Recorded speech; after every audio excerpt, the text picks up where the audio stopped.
Thank you for joining us, Ted. How you doing? I am well and glad to be here. Excellent. Cool. Tell people all about yourself. Who are you and what do you do? How do we know each other? How do we know each other? We've had the pleasure of working together now with two different companies.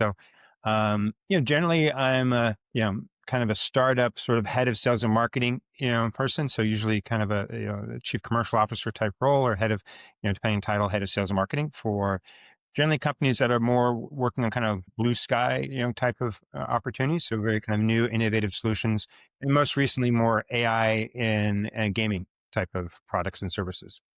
Nice. Right on. You and I, as you said, we've worked together a lot in the past. Anytime we have, it's been within these sort of like B2B agencies, obviously, working like mobile game publishers, mobile game advertisers, folks in that space, all of which I think, and correct me if I'm wrong, are sort of decidedly community driven, right? It's fairly insular. Folks know each other and, social capital carries a lot of weight in that space. Is that fair to say? Yeah, no, Yeah. indeed, it's kind of one of the things I like about gaming, right? It is a very social space and a very global space. For sure. One thing that I've always really enjoyed about working with you in particular is because you are, you know, call it a GTM leader, but like you're vocationally, you're a sales guy, right? And you're Yeah, having conversations with people and just building those sorts of connections in ways that are very close to the actual, conversion event, right? It's what actually, gets things done. And then we've always sort of like supported you as a marketing team, which is, sort of atypical, right? Of having such a tight sales marketing alignment movement. Have you found that, has that always been the case in your work? And if not, what sort of led you to, or did anything lead you to sort of embrace that model and how do you like it? I um, I mean, you're right. So it's, I mean, I definitely lean more business development in the sales side of things too. So in terms of, but I've I don't know, academically, MBA, studied marketing. My earlier part of my career was in product and as a Mhm. marketing, I've done a lot of different things. So, like I touched on earlier, so generally I have been sort of had this sort of head of sales and marketing that I would say definitely lean business development. So that's where, I understand the importance of marketing. So that's where I kind of relied on people like yourselves, who come and kind of help and support that function. And I do think ultimately having someone who has that sort of CRO or chief commercial officer, kind of overseeing both, does help to kind of bring kind of sales and marketing together. So, and I've done that, I guess, within this capacity for smaller companies. Right on. Cool. For folks who maybe haven't achieved that level of alignment, what's maybe one thing they can do today to start gleaning the benefits of being in that sort of level of, integrated contact and working relationship? Be the CRO, is one way. And I guess, that was kind of, like you said, we worked together in prior companies. So actually prior company, in Wapier, I was actually just head of business development, right? There Huh. too, but I understood the importance of content. So it was kind of more me raising my hand and saying that, hey, we really need to do that. Since I had within the company kind of the most experience within the gaming vertical, and we just had a really good team and kind of very, collegial, kind of work well together, was, not so much of a place of like turf wars. I was able to sort of kind of own that, I guess, if you will, like the relationship, how we started working together there. Nice. And that sort of allowed us to, I think, in my perspective, plug into these community driven businesses, community driven markets and create, tightly aligned sales marketing campaigns that reflect that or leverage it or take into account. How important is that like community validation in these sorts of like B2B industries? I mean, it's huge. Well, I mean, first of all, I guess it's like, well, it's huge, first of all, but and I guess it would say, I mean, that's how we are in our regular life, right? Community validation. Like it's like, go to a new town. It's like, all right, I'm going to go to Google Maps. Oh, it's got Starbucks. I'm finding my restaurants that way. We're traveling, TripAdvisor, you know, Yelp. Still some people might use that too. So we've already kind of like we like to sort of think with the community, saying we trusted sources. Trusted sources even better, right? A friend. So that you're looking to buy a new item for yourself too. And we all have that friend who's kind of the person who does like all the research, for whatever the device is, you want to get to. Same goes with B2B marketing, right? So same, you can, we want to have like someone who maybe has already worked with the company to kind of provide that sort of validation to it. I can know you directly, ideally. We ask for referrals when you start, if you're going to a new area, hey, who's done this type of thing? But also just knowing that people out in the community that are in similar jobs, similar industries with you are out there actually talking about a company. So, Mhm. no one really likes to be sold to, right? So by first already having a notion of having some information that, hey, this company's credible, they seem to be working already with people in my space, companies that I know and respect, is a good first step. For sure. Absolutely. Um, so we ran a survey of 400 B2B, team leaders, folks who had completed purchasing decisions in excess of about, contracts valued of over $40,000, specifically in the B2B space. And the responses that we got from these folks were overwhelmingly that, even as AI is picking up traction and becoming such an integral part of everything everyone does in every part of their lives, when asked how most buyers start their search for a new vendor, almost twice as many said that they start their journey by asking an industry peer or a colleague for a recommendation, like you just said, then asking AI. Second to that was actually a Google search for the product category. But asking a peer even came in with 5% higher answers than that. Does that surprise you, or is that sort of in keeping with what you've come to understand about these sorts of industries? No, it doesn't surprise me at all, right? I think it's always been that case, right? It's that, whether it's just, a friend, like looking to buy a car, right? I'm going to go, oh, my neighbor just bought a new car, right? How'd you decide to get that, Volvo, right? Whatever it is, right? So that's always kind of been, the case. Okay. Knowing that, what can small teams do specifically to start tapping into that, to be aware of that market dynamic? How much should they value it, and how much should they allow it to direct their allocation of resources, and where should that go? How can they basically, work to take that into account and pursue it? Yeah, you have kind of the functions of, so it kind of depends what function you're on, right? So if you have sales side of things too, and I know we don't want to be too overtly salesy, but I put this in the category of, don't be shy, right? Hmm. So I think it's, if you are, as long as you're doing good work for someone to where Hmm. they're happy with your product or service, there's no reason to not ask them for a referral for a friend, right? Right. So kind of lean in on that sort of peer-to-peer recommendation. You could be asking for, we know that you worked with a company already that's on my pipeline, or, I'm connect with you on LinkedIn. So we have a shared contact, right? So that's one way, it's a Right. very kind of obvious sort of, ask for the trusted sort of introduction too. Key point is you don't want to be, you want to, it's not, your customer's job's not to do your business development for you. So, Hmm. you kind of be selective on how you go about it. Similarly, ask for a reference, right? This kind of feeds into marketing, right? So now, okay, if I'm doing good work, let me get a quote from you, right? Do you mind, if as long as the agreement, as long as the PR department allows them to do that, and we are doing good work. So, now let's engage marketing, right? Who's going to create a case study on that, subject too. And with that sort of quote and referral, talking about a specific company and the good results, that we're doing there too. So that's kind of where sales kind of comes together with marketing on that too. And then it's like we talked about earlier, right? And thing that we did on together, right? The community marketing aspect of things too, right? Was, I thought, like what we did with the future of games, QA is particularly powerful, right? And here we're engaging with folks that are, we're not asking for them to give a referral, not asking necessarily for help, but we're creating a piece of content, in this case, the survey, and we're getting their input on, the survey as experts of the field, right? So now we're Hmm. tapping into, you're picking people, first of all, have genuine, you know, understanding expertise in the area, right? In this case, understood QA, but then also people ideally who have a good social following, associated to them. So, because, we want to them to now, so we're promoting them. First of all, we're asking, hey, you're a great expert too. We want to include you in all that. They go, great. I can elevate my own personal brand.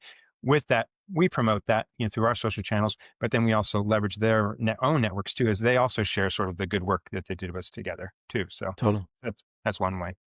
And why do you think that was so effective? What is it about that sort of play that, what is specifically happening there, you think, that allowed us to sort of get the results that we did?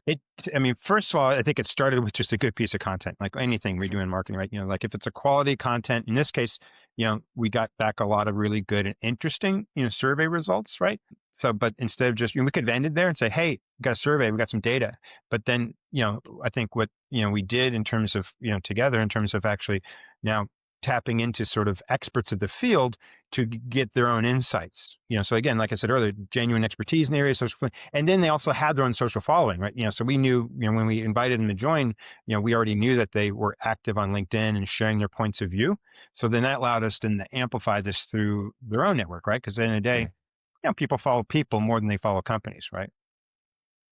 So that worked Absolutely. well, and they, and then it was just, then it kind of tapped in, we were talking earlier, that sort of validation, right? So it's just like, okay, a halo effect in terms of having, someone who was head of QA from this large company actually speaking about us. And, almost the implication there is that we work together. It could be a potential customer, even if we did Yeah. not say that directly, even if they were or not. Hmm. Yeah. No, for sure. I just want to find a stat here. You mentioned the implication being that they work together. That was, I think there's that halo effect that we see all the time where, merely by brand association, you're able to draft off the credibility that that brand has been able to accrue over its lifetime and within that community of folks. One thing I was, maybe not surprised, but encouraged to see is that we asked the question, to what degree do you agree with the statement that I am more likely to trust vendors that have published interview-driven content with my peers, even if they aren't active customers? And we found 87% of the people that responded to that agreed, saying that they were more likely to engage with folks if they were speaking to folks that they were their customers. Reason being, and this is sort of answered by another question, that it gives them greater confidence that this vendor understands their problems, right? That they are keeping company with folks who are like them and so have had occasion to express them or explain to them what keeps them up at night, the problems they experience, and why that's the case. And so it's, and it's from what they've said, right? It's it's actually the most important response we got from folks to the question, what feeling motivates you to most explore a new vendor partnership? 40%, far and away the highest response, more than twice of any other, was that feeling that they understand my needs, right? So knowing that, and knowing that, you specialize in these sort of young companies that are, addressing blue sky opportunities coming to market, what does the first 90 days of go to market look like for you when you are sort of at the helm for a new company that's sort of making its first foray into a market that might not know of it? Okay. Like a new geography or new, New or geography, new region, maybe even it's a first region, right? Like, just getting into the States, for example, just getting Mhm. started. Like, where do you put what's your order of operations for how to get started? Go back to kind of where comment on what you're searching. So, what you say about the stat, in terms of like, the people more reliably, that goes back to what I was saying earlier about having that really high quality piece of content, right? So that's sort of first associating yourself with being authority on the subject, and then by being authority of subject is also by association, by being with other Mhm. authority of subjects, like we did, with the QA server or other previously we've, done with panel discussions, right? With Mm. different events, gaming events, where I would organize a panel and bring in together people who were themselves authorities. Key point is all this piece of content we did, it was never a commercial for whatever my product or service was, right? I was doing that too. So that was that kind of stepping back a little bit too. I guess more directly answer your question, if I'm thinking about entering a new market for something, the first 90 days go to market, you know, you want to enter kind of with the wind to your back, right? So one is being kind of narrow your focus. So whether it's narrowing your focus just on the product offering too, or that can doing all things for all people, or if you're geographically you're entering into a new market too, wind the back in terms of already having sort of those proven case studies or proof points from your home market, right? So if like I'm coming to US, from go to market, new region, or even a vertical on that, I got to show by demonstrate expertise that like I've already done this for within the industry. Maybe it was different product, different service, but I've already done well, with working this group too. Or geographically, I've already did, good work in Europe. And so when I go to US, say, for instance, then I'm talking about, the product like that. I've already have these examples too. Ideally, even, a lot of these companies are global already. So they're already going to have a, network, kind of, contacts with people, or people already going to be familiar with certain the companies, even if it tends to be a European game company. A lot of these companies also have affiliated, subsidiaries or other companies associated with them too, that you can Mm. then, leverage that to get into introductions. So Right, right. So sort of, you know, it's getting this navigating first those win. I networks. mean, it's all about land and expand for whenever you're going, wear this new product, right? And it's like you Right, get that, first, quickly as possible, get that first win and then expand from that. So whether it's a narrow focus in terms of, product offerings. So going back to days at Wapier, we had this like Trojan horse, in a way, we had a global pricing product that was no SDK. Every game company is basically allergic to SDKs, right? For a lot of good reasons. But the cool thing about it was it's kind of like easy to understand easy to understand, like, hey, you're pricing your game in the United States, you have to, but this complicated world out there, even more so now. But then, we can price that for, localize it for the countries, right? They weren't doing that, even though the large companies too. Past that, the fact that we could have a no SDK solution, it really gave an opportunity for trial. And that's also key too. So for new product, new vertical too, how can I get someone to actually try it without, huge amount of effort and commitment on their side too? So that, because everyone likes to try before buy if possible. So even whether it's free trial or not, it's paid, is do that too. So that's kind of the land expansion. So, but, and then just to say on that product was, we were able to kind of enter in with sort of a simpler, lightweight solution, global pricing, and then past that, once we've sort of demonstrated proven, lift, then say, oh, by the way, we can also help you with sort of promotional pricing or more personalized pricing offers, within that too. This was SDK. Now, this was actually much more personalized pricing, harder. This also opened up the other thing too. Global pricing was cool is that it was pricing outside of the United States, right? So take your really big company, half the revenue is from the United States, and then half the revenue is outside it. They often just weren't, reason they didn't price for it is not because they necessarily couldn't or didn't think about it. It was just that they were actually really busy with their core product and everything else was focusing for the US. And so that allowed us to get started working together, prove yourself a success. Then it's easier to say, hey, by the way, I also can do this, but it's related. It's pricing. It's not like coming in and saying, great, I just did, gold pricing for you, how about I do this other thing? It's, more of a development oriented thing too. It was in line with, I guess it was monetization, is working with the same people. Got it. Right. So that's sort of like, start with the thin edge of the wedge and then, move your Yep. horizontally to the other Land areas. expand, whether it's vertical product, expand out to other stuff or geographic. What are the best investments that like resource constrained teams can make? You've obviously mentioned, the importance of good content in, say, a company that is still running on founder led sales and, maybe minimal marketing. What should the first priorities be for a company like that? And how, where does that sort of, maybe a better question is, where have you seen that founder led sales motion be valuable and effective? And then when is it time to start delegating out to a specialist in that regard? For sales, I would say, Yeah. so yeah, for a brand new product, brand new service, kind of like unknown, I think founder led sales is the best, right? In the beginning, when you have no customers, right? Because that's going to be the person who had the original idea. Generally, that person, probably most cases, comes from a technology or product background, because again, no one likes to be sold to. So they actually really understand the problem kind of inherently. That's why they built this product to solve this problem and address it. And so, but then, so first sales for sure by CEO, whoever founding team, whoever's the right person, on the founding team to devise this, to working directly with potential customers. Once you've landed the first few and you're very confident that you're past product market fit, and you're looking at it, that's kind of when you want to be able to bring in a specialist, as you say, right? So like a, head of sales, or even in this case, it could be that sort of, head of sales who's might also take over some of the marketing, right? Too, but the most part, it's a sales function too, but you're going to start needing some marketing materials, right? So those early success stories, those are your first case studies. Those are your success stories. You want to go find, create a sales plan going after similar, types of companies from that too. Similarly, now I need to create product materials, that can do that, because you can get away with a lot when it's the founder-led sales because it's going to be more authentic, too. Once you've handed over the keys to someone else, then it's, documentation or processing. But do you want to bring in someone who's done that before and worked well, with the founding team? For sure. So you said this twice, and I find it super interesting. For a guy who's been really successful in sales, you've said a couple of times, nobody likes being sold to. Yeah. How do you deal with that? How do you navigate that? What's your antidote to that fact?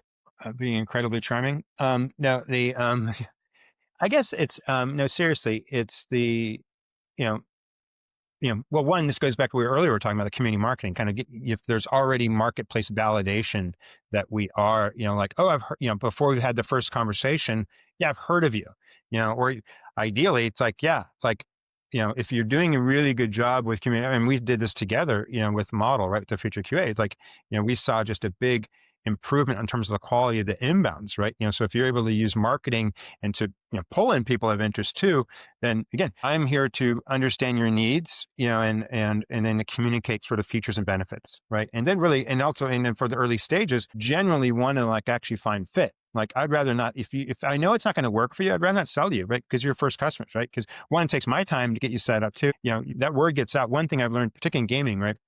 Very social, which is what I like about it, right? But word travels fast, and I think it both positive and negative. And unfortunately, human nature is we tend to kind of communicate negative, more often than even the positive, side of things too. So getting first that kind of social validation, and that's best done through, going back to, I guess, what you're saying earlier about, hey, I got limited budget, small company.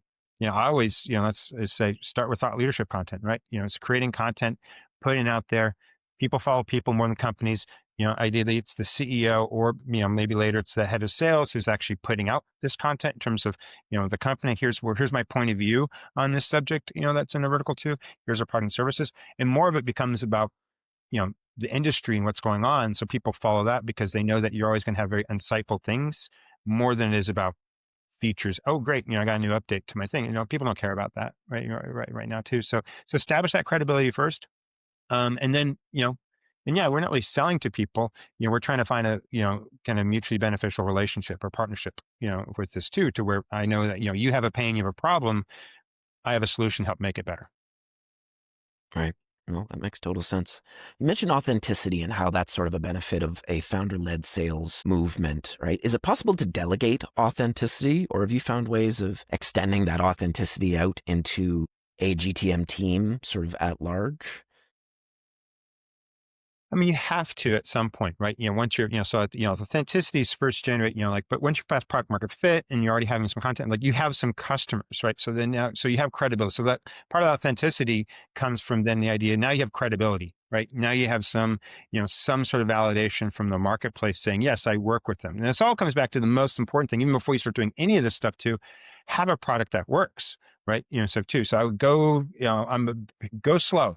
Go small, like, and even like, if I don't have a lot of people, a lot of resources, then focus just on, just LinkedIn. Don't do all my social channels. Don't be active like too. If I can't, have time to kind of do well, because you want to be actively engaged, and that's really, frankly, where most B2B buyers are.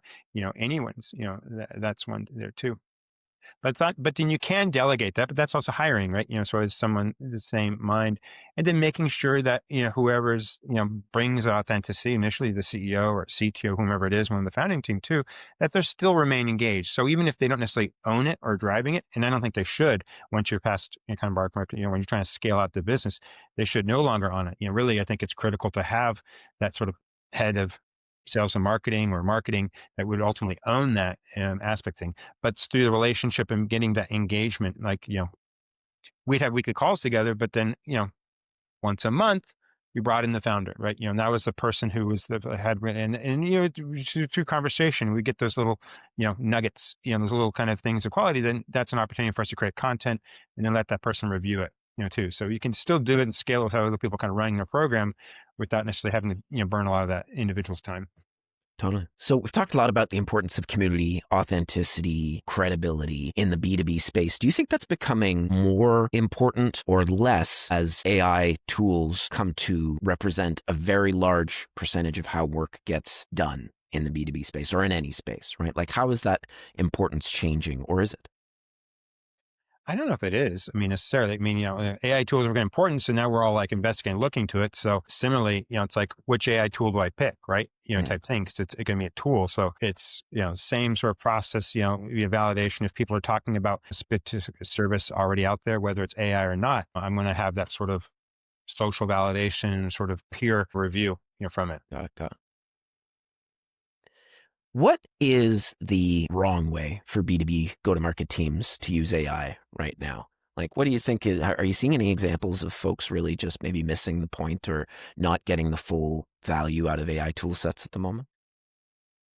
I don't know if it's also new and changing so quickly, Mm, too, that, it's kind of hard to say, whether or not, people necessarily, wrong. I mean, I guess it's just that, I guess that, whether it's AI or not, generate whenever just the message just is off the mark, when you're not understanding to that customer. So I guess where it's, comes wrong is if you're just relying on, say, generative AI type solution to sort of create your content for you, then you miss that authenticity, right? Too. So, and that doesn't mean you can't use some of those tools to help, start you. You kind of like think of it as like, hey, give it a trauma and an outline and kind of put something together.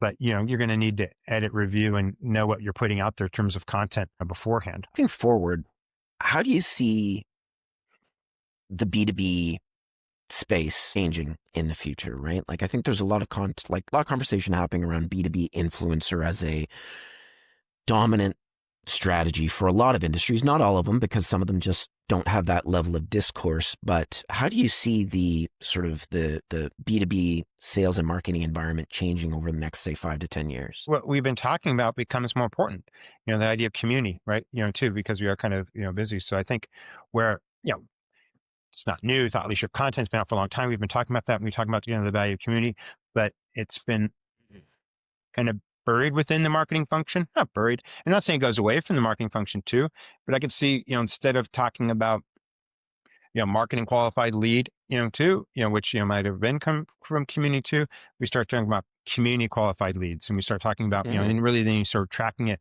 having its own budget, with it too, and sort of tracking it separately with its own sort of understanding of where it is and conversion, from that, right? So it's sort of like, even though it's within the market, still in the overall umbrella, there's still, CMO that's, overseeing it, but then really sort of the same way that I might look at events and sort of track the ROI on event, I really mm, want to understand sort of my community program and like that. So I think one, it becomes recognition that, by talking about community qualified leads, that's recognition of the solution.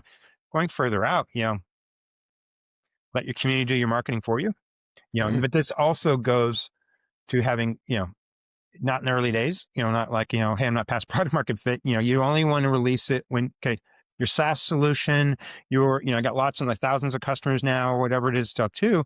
And you have high degree of confidence, in your solution, you know, and people love your product. And we see, you see people channels in Discord, channels like that too, where developers, communicate, share information. Let your customer give a demo. Right? Let your customers sort of even kind of, say, it's kind of like, maybe it's because I'm in gaming, been gaming for a long time. How, a lot of gaming companies, part of the gaming playbook is sort of to rely on player communities, in some cases even do customer care. Maybe it's the beginning because it's kind of resource constrained too, but then it makes them a little more invested in the game and kind of have a sense of sort of ownership of the game. You could have similar with the B2B, software solution, right? If it is simple to, you could have like champions, if you will, whatever it is of the software, who out there answering some of those questions, right? In Discord, for you too, or even do, having, forums for product roadmap, which could feed into, the company too, sort of like, sharing that feedback, I think would be kind of cool. Nice. Awesome. Is there anything unique about the games space that makes it so community driven? Or do you feel like it isn't unique in that, and that, a lot of industries are that way, but maybe gaming is the most overtly so? What are your thoughts on that? I haven't worked in petroleum, but so it's like, there's a lot of understanding, so I've been in gaming like 10 years, right? So it certainly is, most of my experience has been in technology, mobile technology, and, wireless carriers, and, well, marketing and media companies, going into mobile too. Definitely gaming is the most social. And I think it comes to a couple of factors. One, a lot of the cases is because, particularly mobile gaming, right? These are generally pretty small companies, and so, and then people move around a lot, and they move around globally too. So it's just, so as they move, there's network and the social, and there's, you're like too. And I think also one of the things I even like about the industry, like they're for the most part, really nice people. And so, and I think, and that means similarly makes people so, there's, whatever the category, Slack groups with the competing companies. So it's where a lot of other industries view them as competitors, right?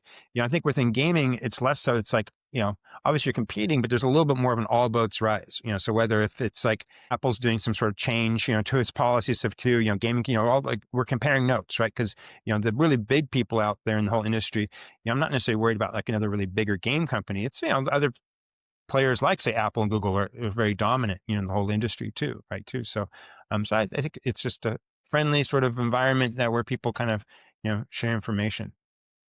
Do you think it's a coincidence that gaming's friendly, social, community-driven nature is the case, while also it's pretty widely acknowledged that gaming tends to lead the curve in terms of technology adoption Yeah.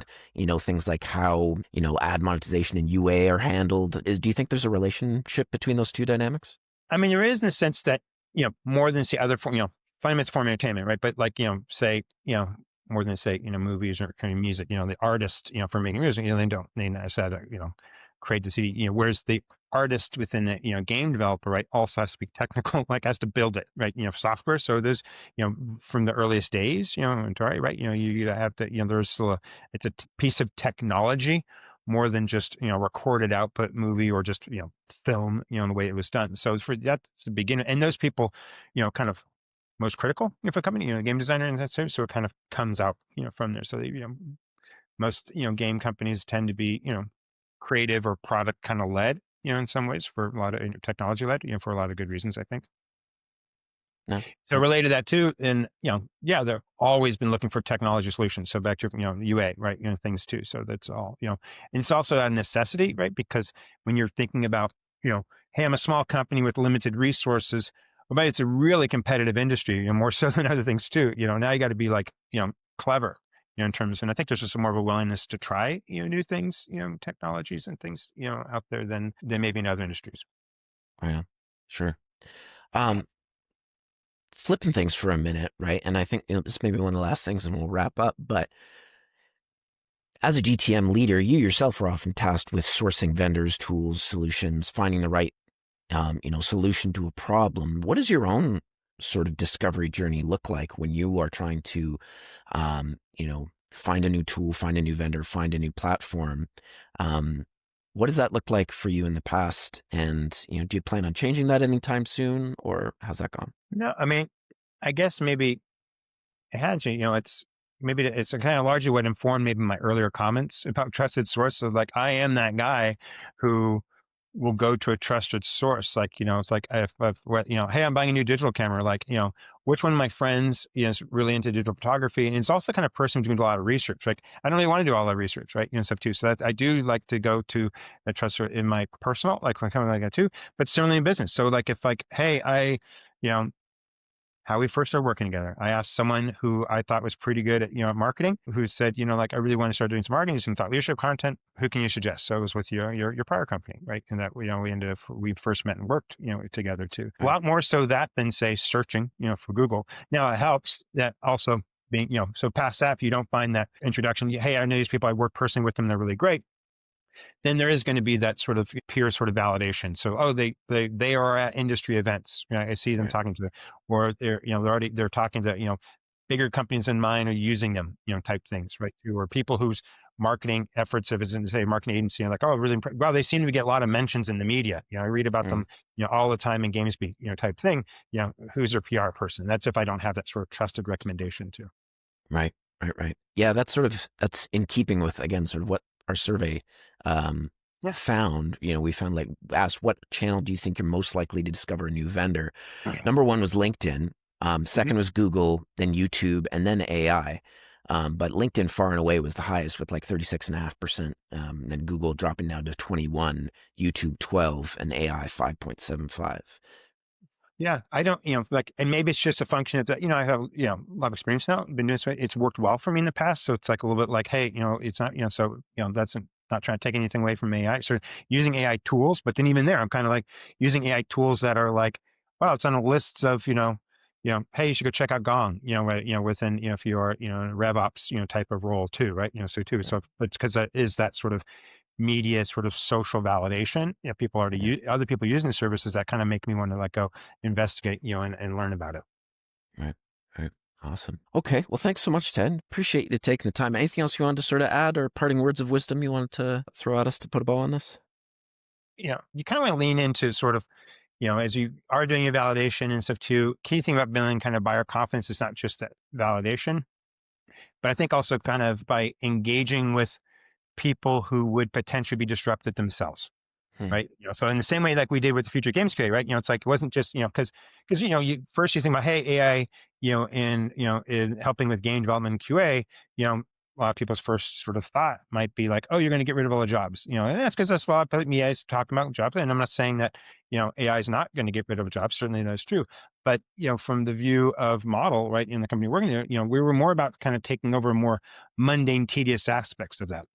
And we saw the AI bots that we're working with is more working for the head of QA too. So even as we did marketing activities, so too, we wanted it, we were selling to head of QA, right? So when we did marketing activities, we wanted to kind of engage with heads of QA, people understand that too, to talk about that. And we found, as through these conversations that no, they actually were pretty receptive because they knew they weren't testing enough, already with the games. And Hmm. as games are getting bigger and bigger and more complex, open worlds, like it's not, and no one ever launched a game that was bug free. No one launched a game that, I feel like I did too much testing, right? No one ever said that, before they launched the game too. So I think that was kind of key. It's like, so identifying, hey, might be worried about this or might feel disrupted by this too, and then engage with that person, right? To Hmm. kind of show how, because they are actually ultimately a buyer of that too. So we did lean in on the idea that, it's not about getting rid of the humans. It's about letting humans focus on more high value tasks with that too. And then letting the bots actually free up time for you so that you can do better work, with that more high value tasks and let the bots work for you. Totally. Awesome. Perfect. Okay. Thanks, Ted. Anything you want to hype up or promote? Where can people find you? Find you on LinkedIn? What do you think? Yeah, I'm on LinkedIn. So yeah, please, feel free to connect with me there. And, see you at some next event or something. Awesome. Okay. Thank you so much, Ted. Really appreciate it. Always a pleasure. Thank you. Talk to you later.